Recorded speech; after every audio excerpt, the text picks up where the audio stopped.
Alright, just waiting for people to get in here, and we'll get started. So, hello everybody that is here. Nope, you weren't first.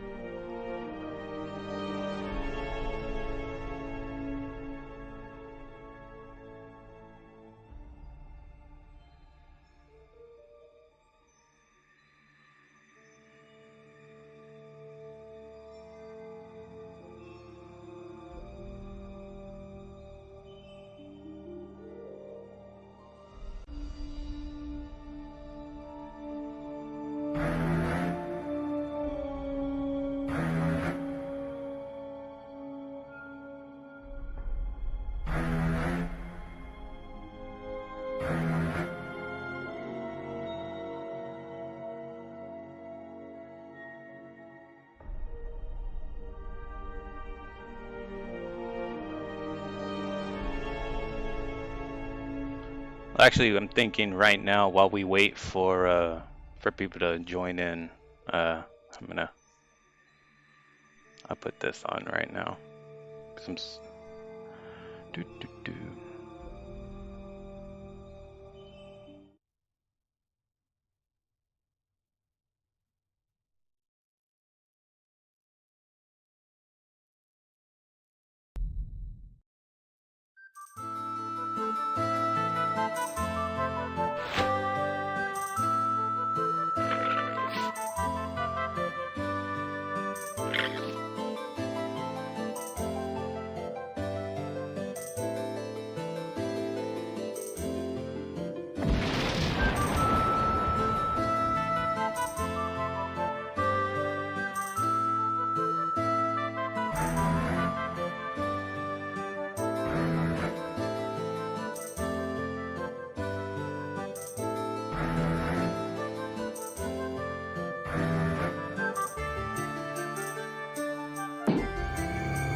Also, Owyn and Expo came in here. Hello. Hey. Evening. Yeah, I'm This afternoon to you guys, I guess. I'm playing the video right now, just so get it out of the way while we wait. I can't believe you're playing one of your videos, Expo. That doesn't sound like you. Doesn't sound like me at all. It's a good one though. I think watching. Look at all those people, man. Look at all those people. Like I've got PTSD. You, Jesus Christ. You weren't the one doing it. Was it a stressful event? I missed the whole thing. Kind of, but it was worth it. It went pretty well, except for a couple of things, which probably we'll discuss in a bit. But This conga line of demons and dragons is pretty hilarious.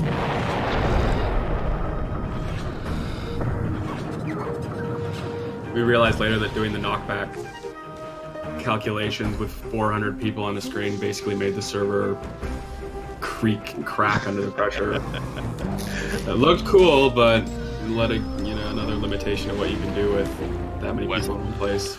Worst admin. God.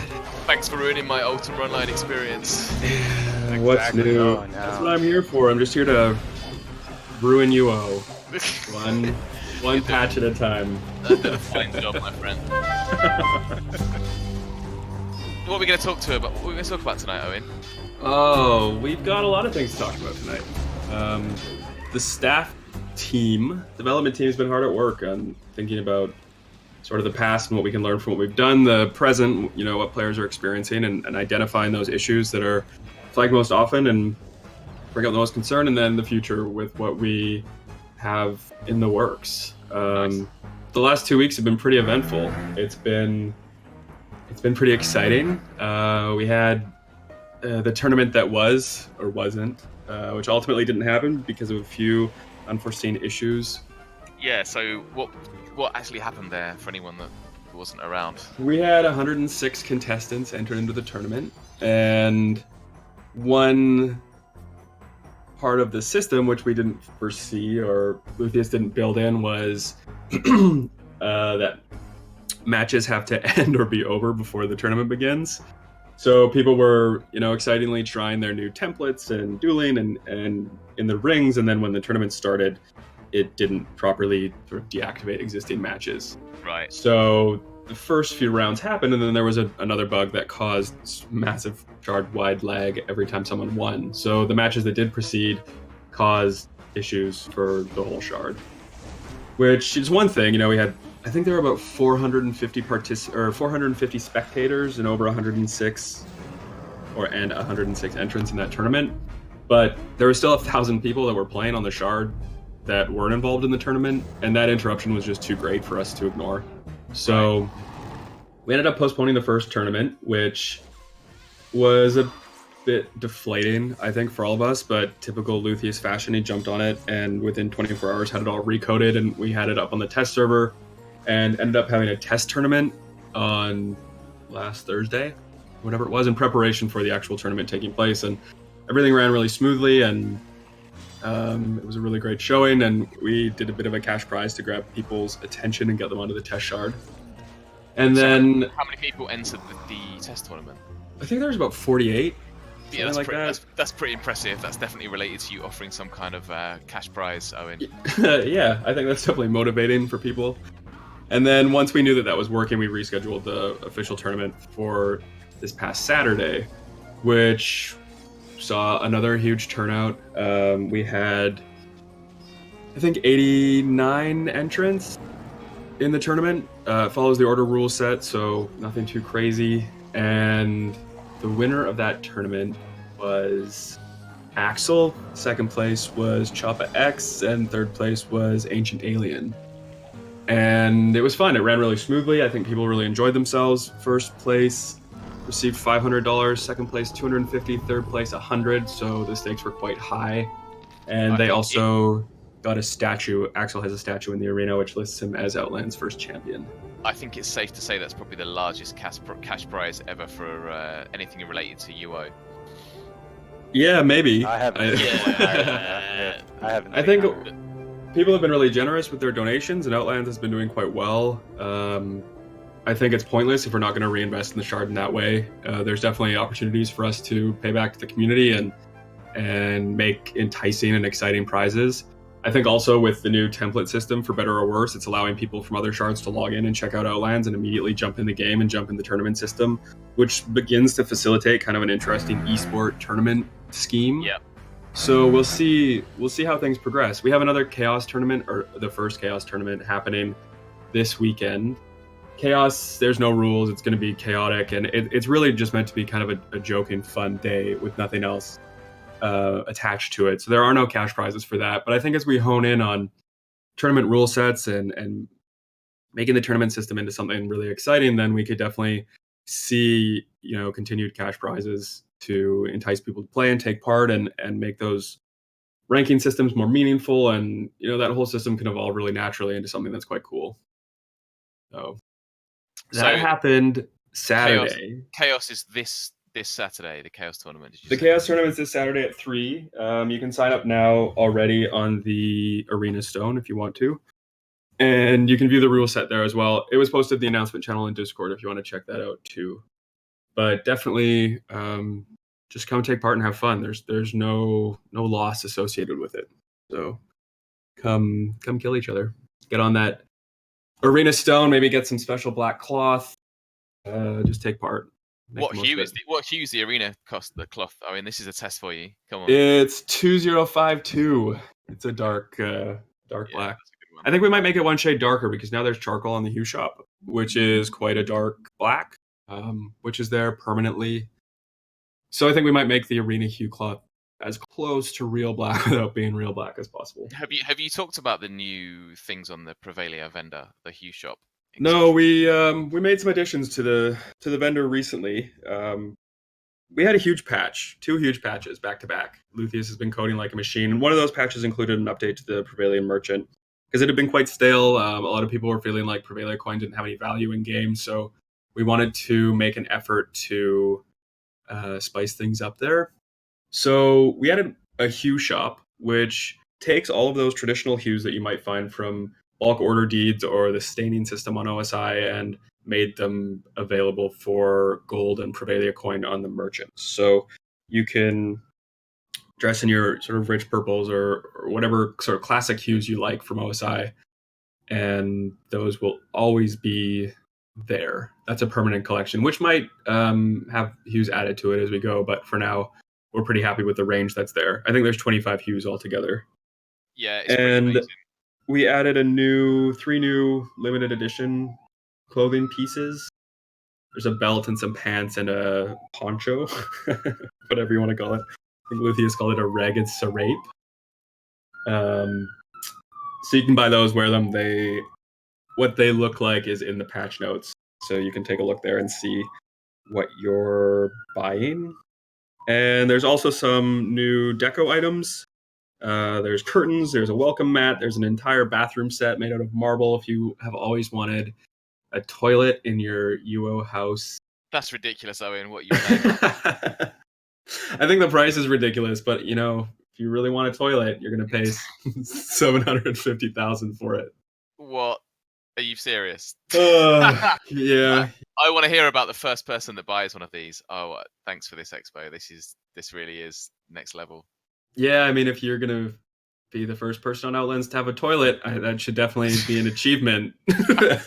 But first person in UO to achieve. Is there a sanitation achievement? No, not yet. Not yet. That should be my achievement, just cleaning up shit all the time. What else? Cavernam. Talk about Cavernam. Cavernam opened. So we have a brand new dungeon. It's a 3-level massive snow and ice fortress, basically, full of scary mobs. That event was insane. It was one of the craziest things I've ever seen, for sure. I'll preface all of this by saying we are learning a lot about running events for way too many people. There were 484 players in Cavernam at once, which is the largest UO event of all time. And at first we were saying largest free shard event, but we got to talking, and we think the largest event was the invasion of Trinsic on OSI, and that was spread over 12 or 13 shards, and there were 200 people or so on each taking part. But we had. Sorry, Owen, carry on. No, go ahead. No, I was going to say I don't know if anyone else can remember. That's the largest event I can remember on OSI, the Trinsic invasion. Yeah, Jannar. Mm-hmm. Yeah. So I reckon you're right. Yeah. So that's a pretty. What I remember. At least they had that for them. Yeah, we're really good at condensing way too many people into small spaces. So Cavernam's quite big. I think that's one huge thing that has going for it, is that Cavernam's a really large dungeon, and I think that people were looking for a dungeon like this on Outlands. And thankfully, level 1, when you walk into it, is quite spacious. So once people got into the dungeon, it was a bit easier to navigate. And Owyn and Expo put together an amazing event. They made it kind of progression-based, so you had to kill everything in one space before you could move on to the next area. It was full of explosions and stones and ice blocking your way. And there are a few glitches. We put a lot of pressure on Luthius. He codes a lot all the time for us, things that we're looking for, or asking for, or feedback that we're receiving. And we had asked for some things at quite a last minute. And unfortunately, they weren't functioning properly. The main issue being that people couldn't heal their pets. And when you look at the video, you can see that there are a lot of pets happening. So at one point, all 400 and whatever players ran into a monster called a Snowpiercer, which had been tested thoroughly on beta, as Cavernam had been up, or not on beta, but on the test shard. Cavernam had been up on beta for 2 weeks. And not an issue, no crashes, everything ran really smoothly. So that gave us the confidence to move forward with the event. But when X number of players started to attack one of the mobs, which was called a Snowpiercer, it basically blew through the timer code on the shard and shut everything down. So that was the first crash. It immediately came back up and the event continued, and we just removed the Snowpiercer. Thankfully, that happened at the same time when players had run into the mini-boss, which for some reason was super overtuned and basically wiped out like 100 people. So I had a nice little revert. I have a, a great little clip of that, but I'm not going to show it yet. Had a nice little revert there, which put everybody back into the right place, and then the shard crashed again. And at that point, I told Luthius that we needed to either stop and refocus what we were doing or postpone or whatever, but most of the staff who were running the event wanted to just keep rolling along. So I suggested that we keep it down, but just fix the pet issue, because that was the main issue. There were some notoriety flags that were happening with looting or not being able to loot, whatever it might have been, but you couldn't perform any beneficial acts on your pet. So Luthius took it down and put it back up, but he went a little rogue and changed the rule set midway through. So what we had advertised as being a completely safe event was no longer safe. And we did our best to announce it in game. We said, the rules have changed. It's a free for all. There's no looting restrictions anymore. And that was, that's my biggest regret of the whole thing. I wish that hadn't occurred. We'd kept it down for an extra 10 minutes and made the change properly instead of just disabling all of the features that we had in place to make it a safe event. Easy to say in hindsight, Owen. Easy to say, yeah. I mean, at one point I threw up my hands and screamed at my monitor and wandered away from my office. And I just took a bit of a break from the whole thing. But it continued to roll along. We did receive hate mail and death threats and everything else about people losing their aspect gear. Not just losing the bless, but losing it altogether, which we understand is a huge investment, and we do apologize for that frustration. However, at the time, sort of in the heat of the moment, it was what Luthius thought that he could deliver without disrupting it too much further. Yeah. So That's Cavernam opened. I think LOD was the first guild to take down the boss, which isn't surprising considering how many bosses they take down on a regular basis. And the dungeon's been quite popular. I think it's a nice added rotation into the whole system, and it's been quite popular. I checked last night. I think there were 25 players rolling around in there, looking for new content, new pets, new monsters, new experiences, and also it's quite spacious. So it's giving people an opportunity to get away from the roving groups of reds, which can make short work of a small dungeon in tight spaces. Cavernam, I think, is a nice addition to Outlands' portfolio of dungeons. I've made a few map changes already. I realized that the transition between level 2 and level 3 is quite hard to find. If you're not looking for it or you're not being directed there, it's not super obvious. So I've already made another map alteration for that, which just makes it more clear, basically. It reminds me of the level switch between Fire Dungeon level 1 and level 2, if anyone else can remember that. Yeah, kind of. Just like a really small, inconspicuous opening. Yeah. That was my intention when designing it, but I can understand why it needs to be needs to be a bit bigger, more obvious. Oh yeah, Owen, why are the white worms blue? Oh my god, don't get me started on why the white worms are blue. It's like I can't. I'm not even gonna get into it right now. Okay, all right. Well, they're just ask Luthius if you want to know why the white worms are blue. Ask Luthius. I suggested that we switch white worms and air dragons because the air dragons are a beautiful shade of white that I made.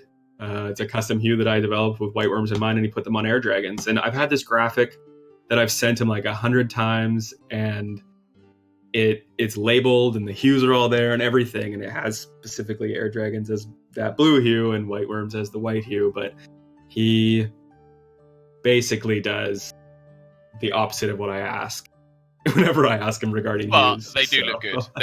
They do look good. Oh, Akasha's making a good point. He's saying they don't have majoring. I didn't realize that. I've not been in there yet. I think a few of the pets need to be altered, to be honest. There's a few players have been messaging me about the frost prowlers and how to make them viable pets for what they are, and there will be tweaks coming for pets in general. Not pets in general, but pets in Cavernam. In Cavernam. Yeah, the dungeon looks really good though. You can definitely see what you've been influenced by and kind of how your mapping style has evolved? I think that I've learned a lot from watching people play in dungeons as well, because it's one thing to design a dungeon and think it looks cool, but also one thing to watch people play in those creations. I just wanted to keep spaces open and, add interesting choke points and alternative routes, and introduce the idea of different wings instead of it being such a linear path. As you roll down Inferno level 1, it's just a consecutive circle, and you have no choice but to go that way, really, unless you're willing to risk the bridges, which not many people do. So I wanted to just to make it quite large. So The Congo I line. I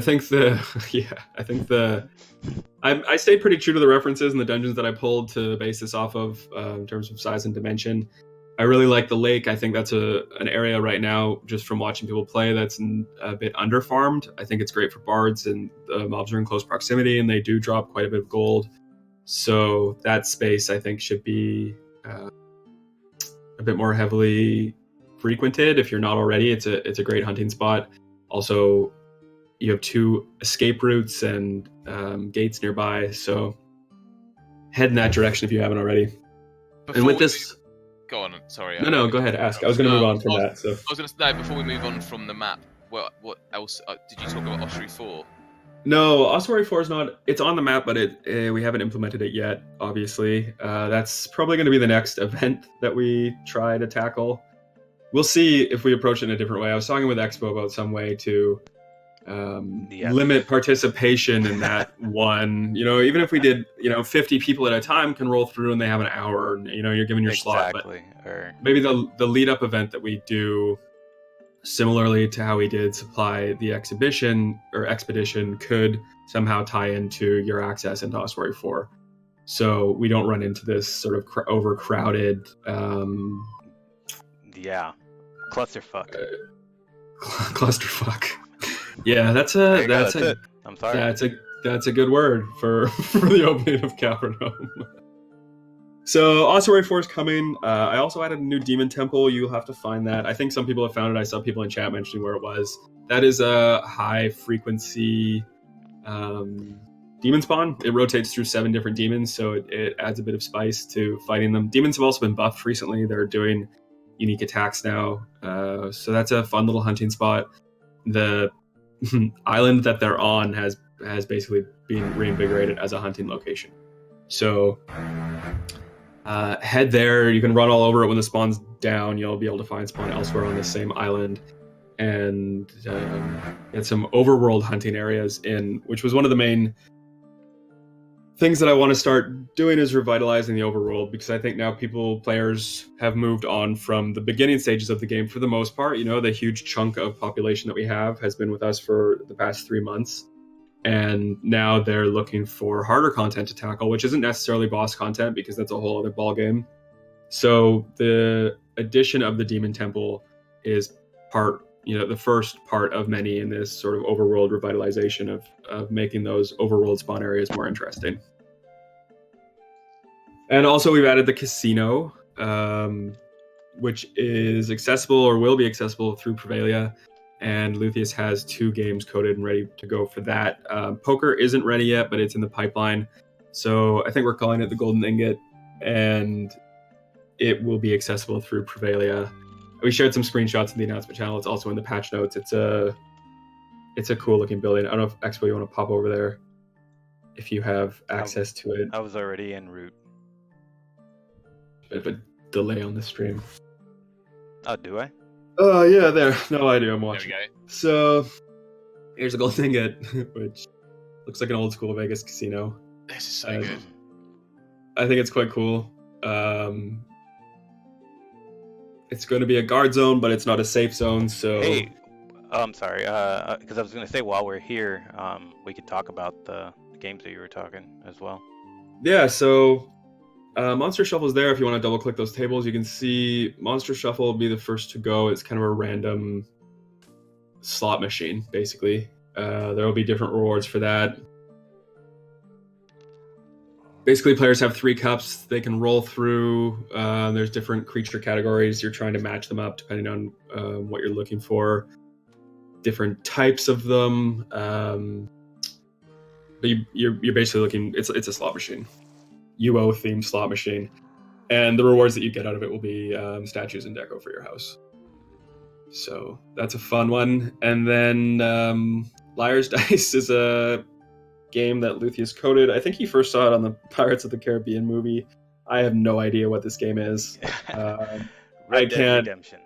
Red Dead Redemption. I heard it was also there. I can't begin to explain this, but maybe there will be a guide on the wiki or something for you. But I could see us adding other games like Blackjack, and of course poker will come. And once we get those systems ready, the casino will be more fully up to speed. Oh, I think those are all the. You said you've got some. I'm just conscious of the time, and that I will keep you talking about the map all day. So you said you've got some exciting future news for the server. Yeah, yeah. Tell me more. To say the least. So there's going to be a thread on the forums fairly soon, which we're calling our development pipeline, and it's just to outline the plans that we have in motion for different systems coming through. There are a bunch of them to touch on, so I'll just start, I guess. I think the main thing that we learned from Cavernam, and especially being screamed at and threatened with our lives, was people losing their aspect gear. And we've been noticing that players who have aspect gear and they worked hard on their aspect gear see their aspect gear as their end game outlet, and rightfully so, because that's what we intend for the system. So when a player loses their bless on their aspect gear, they're not brave enough to roll it out, and that's a 24-hour downtime. So if they can't afford another set, they simply log out. They go and play another game. And from player retention point of view, I don't think that's a very smart design. So we started to brainstorm different ideas and different things that we wanted to change, or we thought that we could change. And there's been chatter and chat. There were some people really overreacting, what's new, about potential changes that we could implement to the aspect system. And instead of moving into pay to bless or an insurance system or a perma-bless situation, we've gone completely the other direction. So essentially what we're introducing is a system called a mastery chain, which I'll get back to the chain part next, but the aspect system will now be tied to this chain. And essentially what players will be able to do is equip their normal armor, whatever that might be, whether it be Valorite or Verite or Dull Copper or Iron, whatever they want. And they can then add their aspect to that gear. So they're wearing normal gear, they add the aspect to it, it becomes aspect gear, they fuel it with arcane essence, and then when they die, that gear drops on their corpse, but they're not losing major aspect gear. And this has a few important parts to it, which I think are pivotal to the whole system. It removes the tedium of individually charging each piece, because you'll just charge the whole chain. It removes the bless mechanic and allows gear to drop, so you're not completely devastated when you lose your aspect gear. You're not logging out when your gear is unblessed, because it doesn't have a bless mechanic anymore. And it throws the economy back into rotation, because right now people have one set of gear, they're not buying any other armor. Ingots basically have no value whatsoever. Crafted gear has no value whatsoever. So I really think it's for the best. And I just want to preface this whole conversation with that you will be refunded for the suits that you have, so what you have won't be lost. The only value that we really can account for is if you paid a crafter. So if you paid someone, 30,000 to do that, then you're going to have lost out on 30,000. But in general, everything else will be accounted for.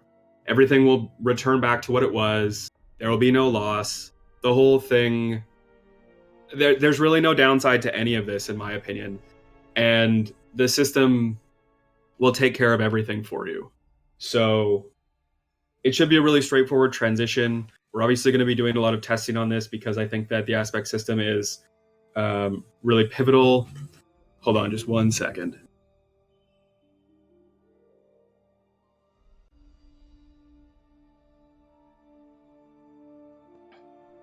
Yeah, I even have the little images up from the forum post that's gonna be going up soon. Yeah, I'm just trying to get my head around this. I'm not 100% certain that I understand it, but it does seem like an improvement to me.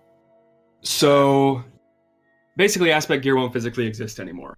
You're going to equip the gear that you're wearing, or equip the gear that you want to wear. You activate it through your mastery chain, and you head out as normal. So once you're activated, it will change color. It will look the same as it did before, and you head out. But when you die, it will fall to your corpse. So you're not losing some huge investment. I think that's the key. And also, the Bless mechanic allows you to get back out into the field right away.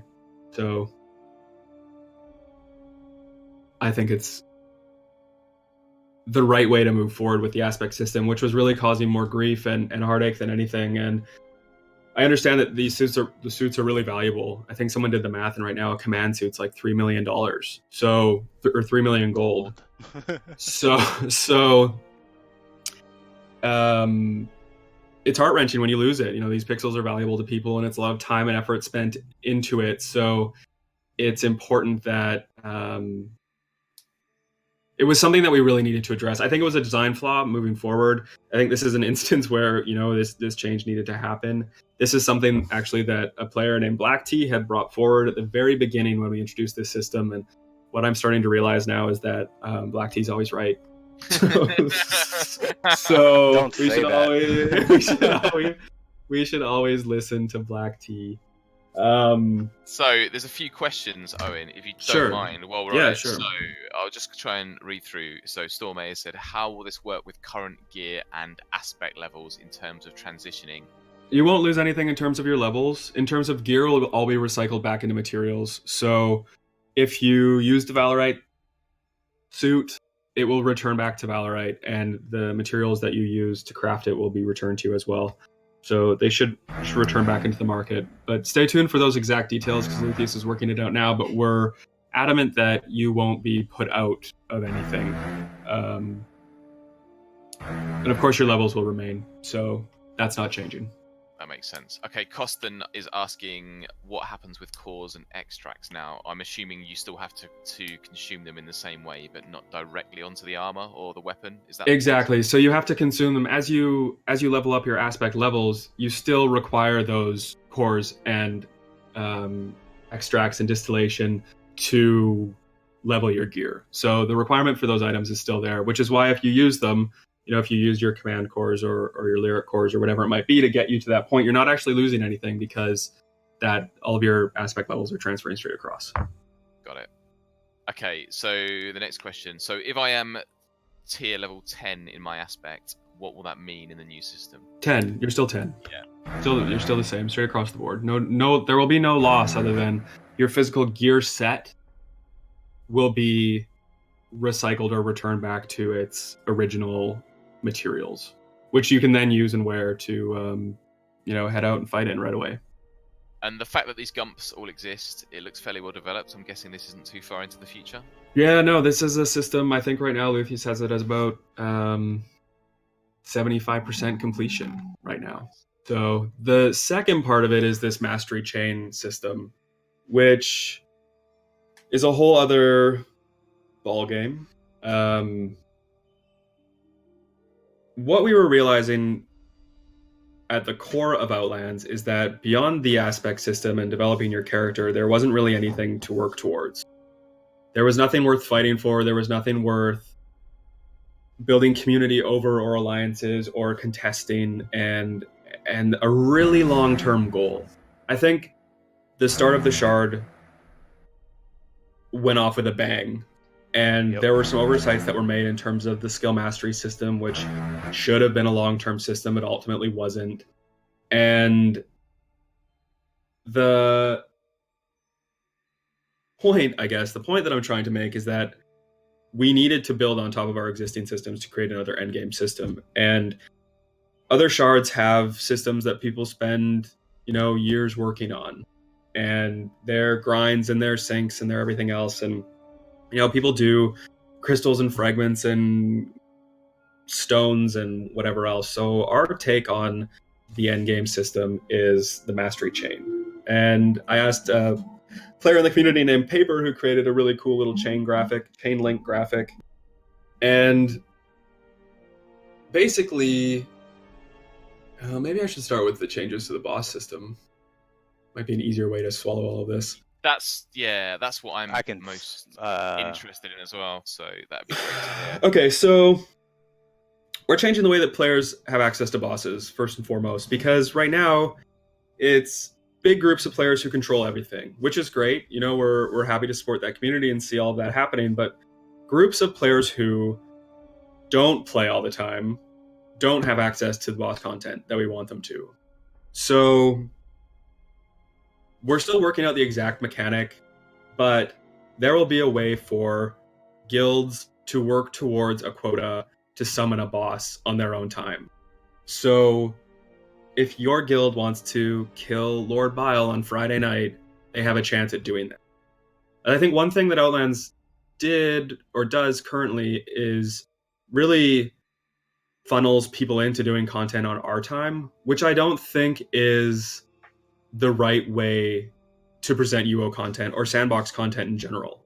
I think that players need to be able to have access to content when they want it.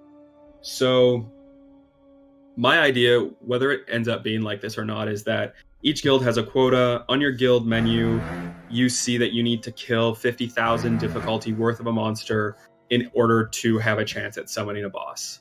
And this would allow guilds to organize hunting, farming expeditions. It would allow them to schedule boss fights if they have their quota filled. It will basically shift the power into the player's hands instead of some random, 3 to 5 days you see a boss. I think that we'll probably leave bosses on regular spawners as well, just so that they are up randomly. But I think we've decided on 6 hours, a new boss will be able to be summoned. So this all segues into the chain system, because the goal of all of this would be to complete your Tomb of Deeds, which shows that you have killed every boss and every mini boss, and then you have the chance to summon what I've been calling the Omniboss. I think Luthius has a new name for it. That name's undecided.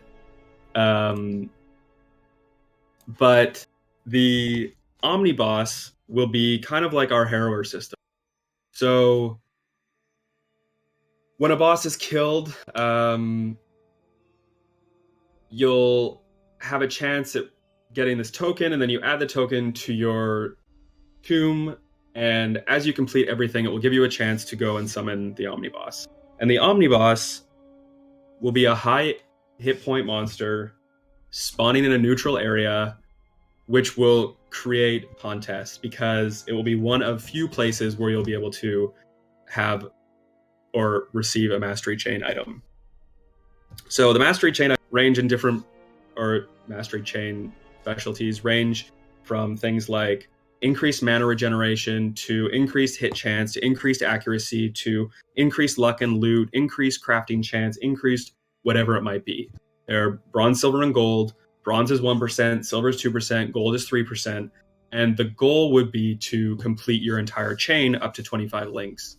And it will take certain resources to add things, take certain resources to remove things. And ultimately, depending on the character that you have, your customization will change. If you have a fisherman, or you have a crafter, or you have a warrior, or you have a tamer, or you're a summoner, whatever your class template might be, you may change or choose different things, different customizations for your mastery chain. This is all going to be quite rare. So you may have bronze links on your chain forever until you find a silver link, or you can afford a silver link, or you get a gold link, which would be the most coveted and provide you with the greatest bonus. But ultimately, you'll be working towards this chain. And the whole chain of events will be that you are in your guild, you're summoning bosses, you're getting your tokens, you're summoning the Omniboss, you're building your chain. And I see that as being a long-term progression for the Shard in terms of PVM optimization for your character. It's definitely meant to be something that you think of as long-term. You're not going to finish your chain in 2 weeks. This is a year-plus long endeavor. So they're going to be rare. I think the whole gateway just to killing the Omniboss in general will take some time because you need to kill all 19 bosses or 18 bosses. And I don't know. I think it's the foundation that Outlands needs in terms of PVM for a long-term project for players to work on. As what we meant to be the long-term projects aren't necessarily taking very long. It's hard to balance around people who play 24 hours a day for 3 months straight. But yeah, that's the difficulty, definitely. But it feels like kind of what should have been the long-term goals were achieved very, very quickly, like tier 10 aspects, etc. So I'm hopeful that this will actually provide people with a kind of long-term goal. Yeah, I think so. It sounds amazing. I think a lot of the progression has been too fast. I think people level pets too fast. I think their aspect gear levels too fast. That's one reason. I didn't touch on it, but we added 2 new aspects as well in this last patch. There's now Fortune and Artisan aspects, which also heralded the addition of level 11 and 12, which you'll see are a massive progression beyond. It takes a lot more effort than levels 1 to 10. So going back to the bosses themselves rather than the Omni boss, so it will be something along the lines of you need to farm the dungeon for X amount of creature difficulty kill points, which will enable you to summon a mini. Even more would enable you to summon a major boss, and then there's a natural limitation. Then you can't just summon boss after boss because you need to go and farm the dungeon again. Is that right? Exactly. And also there will be an overall limitation on how often you can summon a boss in general. So we won't have groups. I mean, potentially we will, but we won't have the same group doing the same bosses over and over and over again. So it's not going to be instanced or anything. Those boss altercations will still happen out in the open, but it will give people an opportunity to summon a boss on their own time instead of being relegated to our time. So yeah, I think that's incredibly important for casual players. Yeah, I think so too. And I know there's been a lot of talk, like, why are we restricting our best content, period? I think people really love shrines. I think people really love bosses. They like all of this progression. Obviously, this endgame content. It's why we're all playing Ultima in general. But we want to be able to shift that control into players' hands so that they can do it on their time. So, obviously, the loot table will be toned down because the frequency is increasing, but the addition of the Omniboss system and the Mastery Change system will be even more motivating. So there's tweaks that will happen, but it's definitely, I'm excited about it. I think it's a really positive direction for the Shard to go in, and I think it was a bit of a missing link in terms of the overall system. It will be a point where, if the Omniboss is up for 3 hours and that's, it's PvP, it's PVM, it's contesting something, it's alliances, it's what brings back the heart of Ultima Online, in my opinion. Yeah, I think it will create its PVM content, but it will create a massive amount of PvP if there's multiple bosses being done per day or mini bosses. People will be actively looking to scout and raid guilds, which will mean the PVM guilds will need PvPers to help them defend the spawns. But yeah, I think it's hugely positive. Yeah, absolutely. And I think we're going to double up on shrines as well moving forward. I'm not sure exactly when this change will go in, but it will probably happen around the same time as the boss system change. But we're going to guarantee that a shrine will happen from 12 midnight to 12 noon, and then another from 12 noon to 12 midnight. So it's happening twice a day, and that will at least give players in our Asian and European time zones a chance to see one, or maybe two. But it doesn't just reward players who happen to be on at the random time. There's at least a greater chance that they will see a shrine happen. Shrines are extremely popular. They're usually frequented by about 50 to 80 players at a time. They're really busy and really fun, and the system's functioning finally. So I don't want to gateway that behind a random timer, as random of a timer anyway. I think they should be happening more often.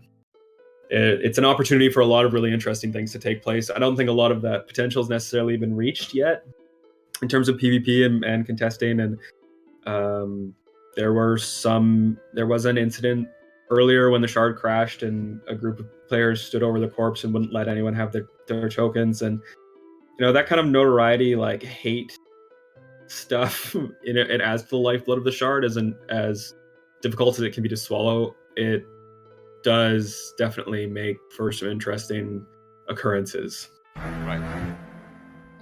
So what kind of time frame are we looking at this, Owyn, or is it too early to say for seeing this in game? It is not far off, to be honest.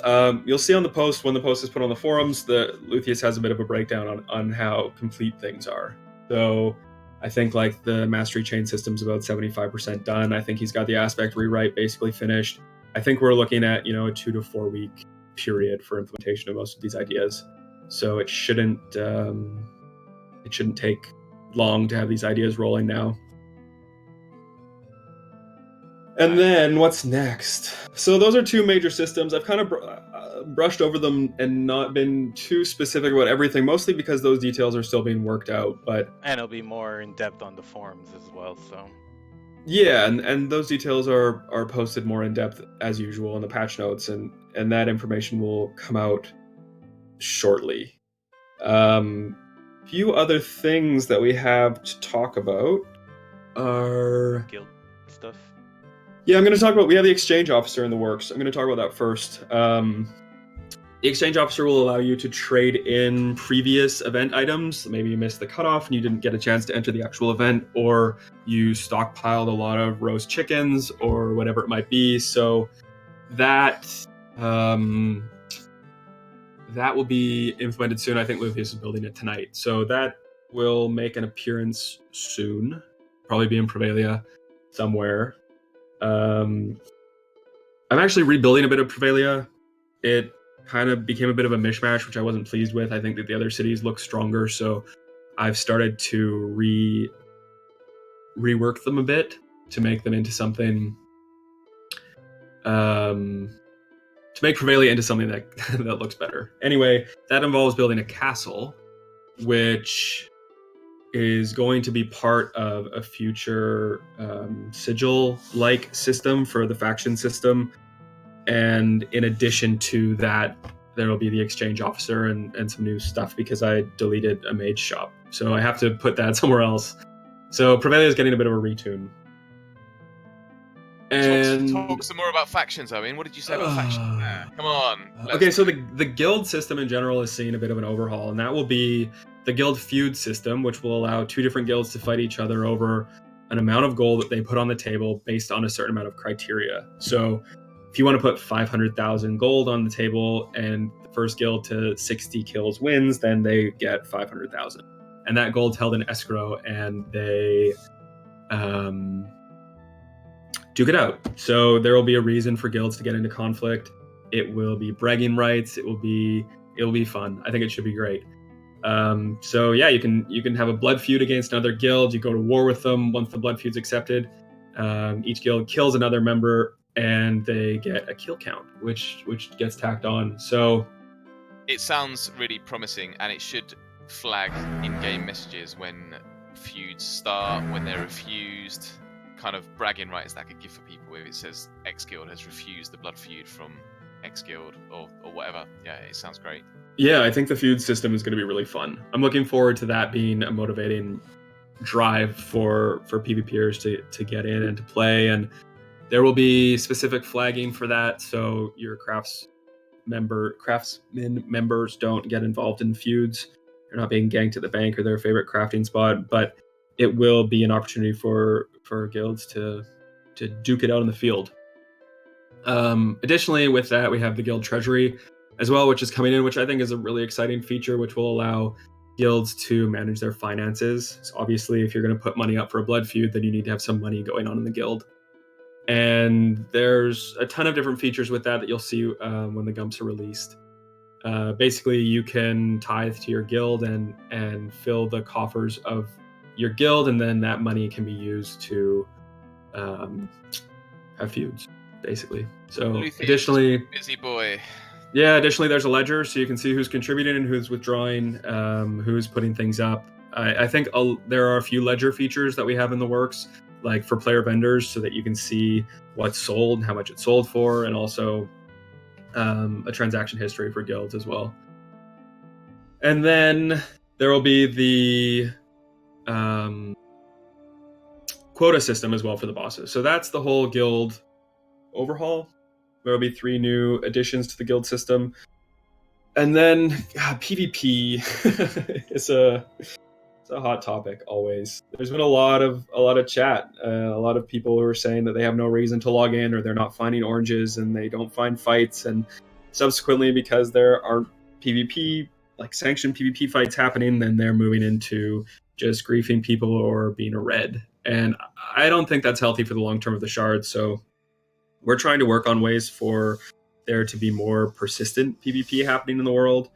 I think one thing that you might see is that we're removing the struggles only flag, because we see people who log in, take part in the struggle, there's no repercussion whatsoever, they don't lose any of their loot, they just farm points and then they log out again. Yeah. And in my opinion, that's not good for any long-term health of the shard.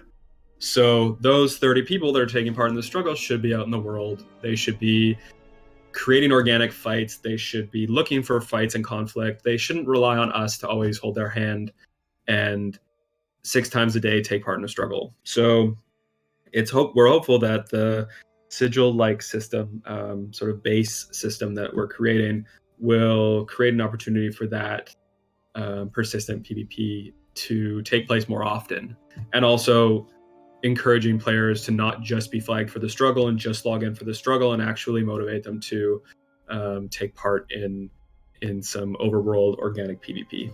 Cue round of applause from every single Outlands PvPer. I think between that and the Omniboss, which will obviously be highly contested, we're going to be seeing a lot more PvP happening.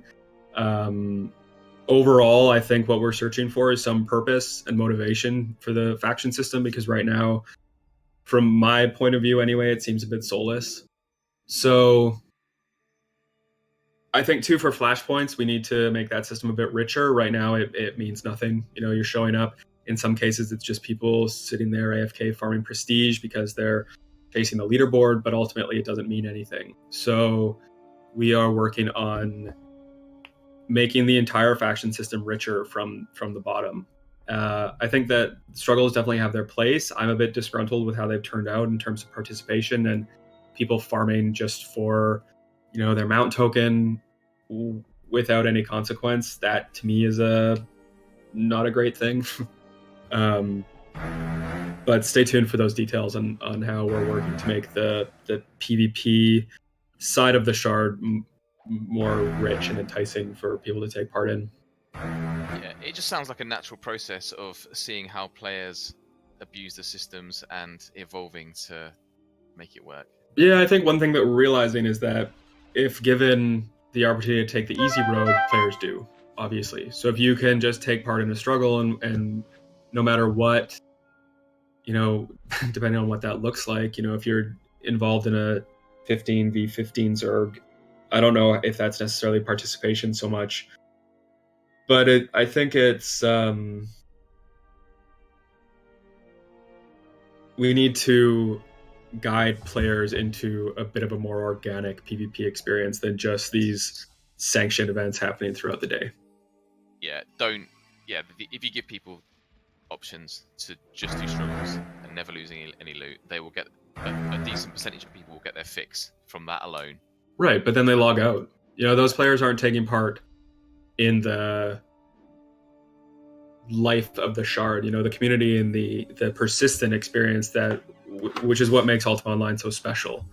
So we're finding that they log in for their 30 minutes, then they log out and we don't see them again. They're not even faction flagged. They're just sitting there in safety at the bank. Yep. And they never need to farm because they don't lose any equipment. Right, they're never out in the world. They don't have to play another character. It's a completely free sort of self-contained bubble, which, it's good. They're playing. That's great. We're happy with that. But I think that we need to entice them out of that bubble a bit more. So Yeah. that's what we're working on ultimately. The last comment in chat sums it up for me. PvP needs to have world-changing effects that people can fight over, control of dungeons, cities, resource spots, etc. Yeah, absolutely, I agree. Sounds like that's what you're moving towards. Yeah, I think that like purpose is the word that I keep throwing around. Is like how to make PvP and the faction system meaningful. Yeah. And it's a tricky one because if you give people the opportunity to farm their own, silver or gold or kills or bounty board or whatever it might be, all of those systems have historically been abused. So it isn't a direction that we want to, blow our load into, for lack of better terms. We need to be cautious and careful and look at things. And I think it all needs to be introduced at once so that people have an opportunity to digest it all at the same time. And it's a work in progress, but I definitely want players to know that it's on, the tip of our tongue and the forefront of our mind, and it's something that we're hearing all the time. And we don't want those great PvP groups that established on Outlands to leave Outlands forever. So we want to work on those systems, make them important, make them meaningful, and give players purpose to take part in a faction system. So that's all in the work. I'm glad we had this chat, Owen. I feel incredibly optimistic about all of these things. It sounds like you've kind of taken on board lots of feedback, and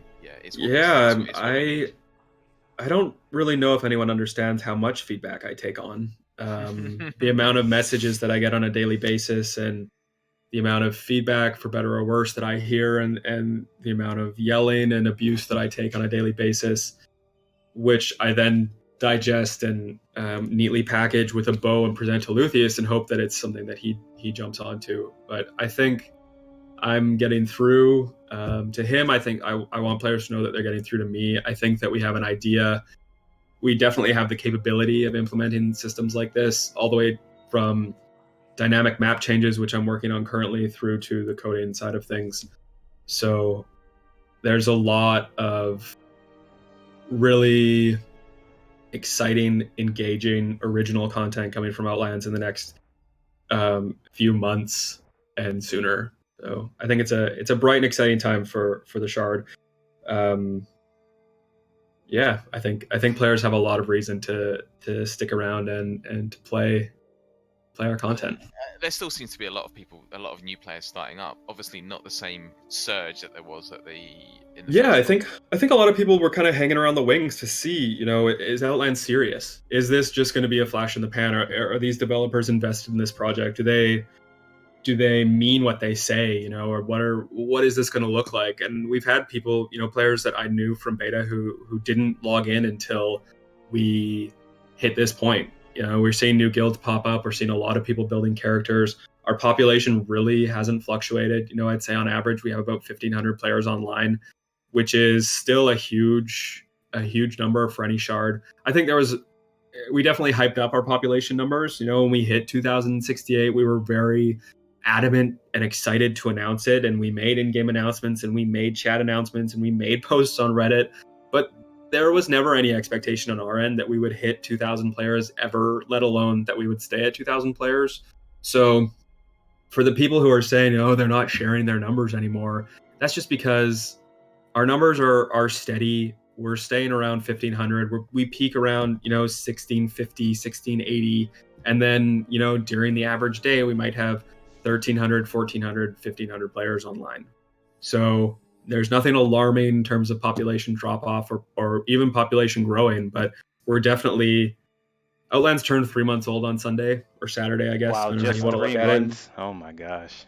Just 3 months. How many years have you two aged during those 3 months? Well, I didn't have any hair to begin with, but I definitely have no hair. It feels like a lifetime. Outlands it's been a ride for sure. And I thank all of our players for sticking with us through the growing pains. Every thing that we do, every step we take, every event we make, we learn a lot. And short of, apologizing for shortcomings, which I think we've done, just wanted to thank you all for bearing with us as we grow. It's been an experience, absolutely, being the largest Ultima Online free Shard ever, having largest events ever, having most turnout ever, biggest cash prize ever. All of those sorts of things are new territory for all of us and for anyone involved in an Ultima Online project. So thank you very much for joining us, and I think that pretty much covers the dev debrief for tonight. But we'll try to do these more often. It's looking like every 2 weeks at this point, but we'll see how we go. But anyway, thank you to CLX for joining us. Thank you, Expo, for your slides, and we will talk to you all later. Cheers, guys. Let's see. So I'm gonna do the typical switch over. Who's on right now? Boom, boom, boom. Who are we gonna raid? Who am I gonna raid? Let's raid Sir Bart, I guess. There's Sir. Well, let's see. Hold on. Sir Bart. I don't know who this is. That's somebody new. That's somebody new. I actually don't know who that guy is, but yeah, let's go with Sir Bart. And yeah, thanks for joining us, everybody. All that. You know, my slides. Yeah, thank you for that.